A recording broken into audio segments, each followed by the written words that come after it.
They always thought I was the friend who didn't belong, the good personality guy in a crew of former athletes who had all leveled up in college, while I stayed stuck with acne scars, bad glasses, and zero confidence.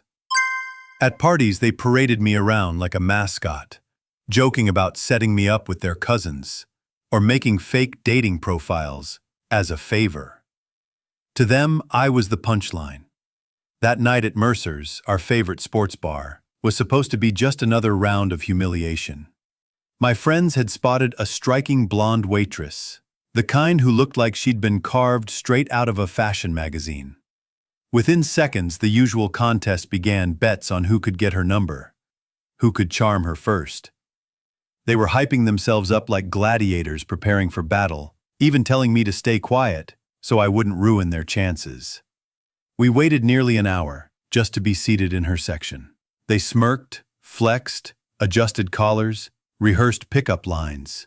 Then she walked over, and instead of giving them the smile they'd been desperate for, she lit up at me. "Baby," she said, leaning down, kissing me on the cheek, and draping her arm around my shoulders like she'd been doing it for years. The entire table froze. Jaws dropped. In seconds, every insult they'd ever thrown at me unraveled.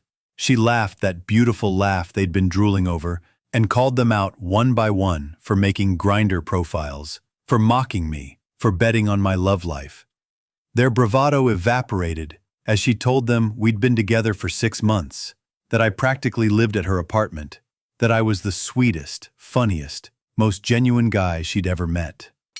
They sat in stunned silence while she kissed me, whispered for me to pick her up after her shift, and walked away with their pride in shambles.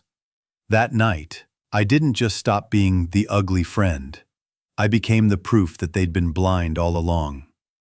By the next morning, my phone was blowing up with apology texts and cash transfers labeled, "Sorry for being an asshole."